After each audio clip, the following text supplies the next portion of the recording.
باپ کا انتقال حضور کے اس دنیا پہ قدم رکھنے سے پہلے ہی ہو گیا تھا. ابھی شکم مادر میں تھے کہ حضرت عبداللہ کا انتقال ہو جاتا ہے. در یتیم پیدا ہوئے ہیں. 6 سال کی عمر میں ابوا کے مقام پر ریت کے ٹیلے آئے تو وہاں سیدہ آمنہ کی طبیعت خراب ہو گئی، اور پھر لمحے بھی زندگی کے آخری ہیں.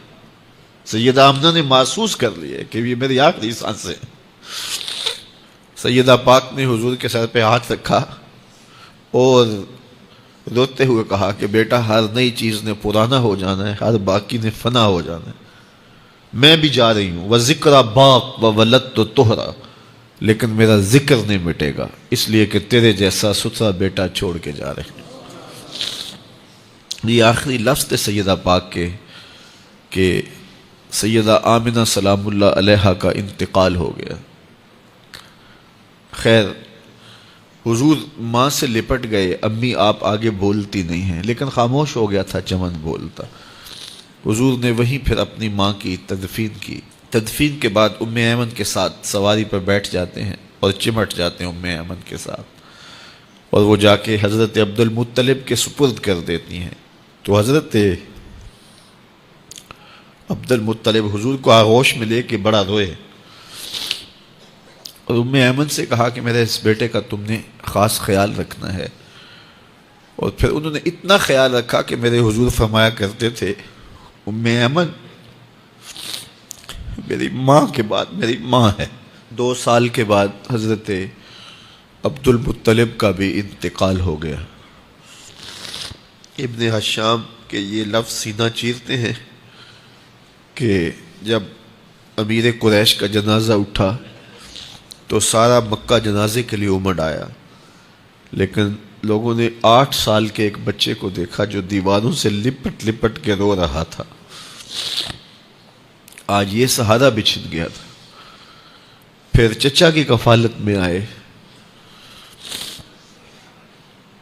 پھر ایک وقت آیا کہ وہ بھی اس دنیا کو چھوڑ گئے، اور اسی سال حضور کی اہلیہ کا انتقال بھی ہوا، اور اس سال کا نام عام الحزن، دکھوں کا سال رکھا. اہل مکہ نے جو سلوک کیا وہ کسی سے بھی مخفی نہیں ہے. پتھر مارے، گڑھے کھودے، کانٹے بچھائے، اجریاں ڈالی، اپنے گھروں کے کوڑے لا کے حضور کے گھر کے سامنے رکھ دیے.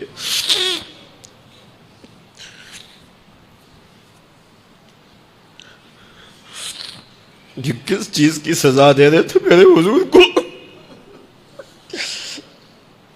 میرے حضور علیہ السلام نے پھر طائف کا سفر کیا کہ شاید وہ لوگ میری بات کو سن لیں، لیکن انہوں نے جو دردناک سلوک کیا وہ بھی تاریخ کا ایک انتہائی دردناک باب ہے. انہوں نے اوباشوں کے ہاتھوں میں پتھر دیے، اور جس راستے میں میرے حضور نے گزرنا تھا ان کو اس راستے پہ کھڑا کر دیا اور کہا ان پہ سنگ زنی کرو.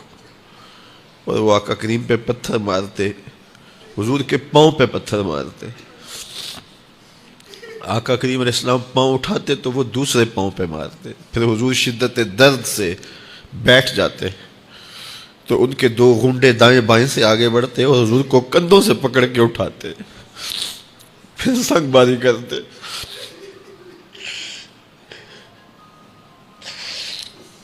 نالین حضور کے خون سے بھر گئے. عذاب کے فرشتے حضور کے پاس آئے کہ اگر آپ بد دعا بول دیں تو ابھی ہم ان پہاڑوں کو جوڑ دیتے ہیں اور یہ طائف کے لوگ پس جائیں گے ان پہاڑوں کے درمیان.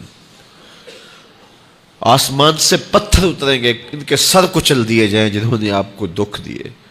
اب صحابہ جو ساتھ تھے انہیں بھی شدید آرزو تھی کہ حضور ان کے لیے بد دعا کریں، انہوں نے بڑا دکھ دیا. تو پھر حضور کے ہاتھ اٹھ گئے. صحابہ کا خیال یہ تھا کہ ابھی حضور کی زبان کھلے گی اور بد دعا کے لفظ نکلیں گے اور یہ پیس دیے جائیں گے. لیکن جب وہ لب کھلے، وہ پتلی پتلی گلے قدس کی پتیاں، وہ لب ہائے دور جب کھلے تو لفظ کیا تھے؟ اے اللہ میری قوم کو ہدایت دے دے، یہ مجھے جانتی نہیں. اور کہا کہ مجھے ان کی نسلوں سے ایمان کی توقع ہے.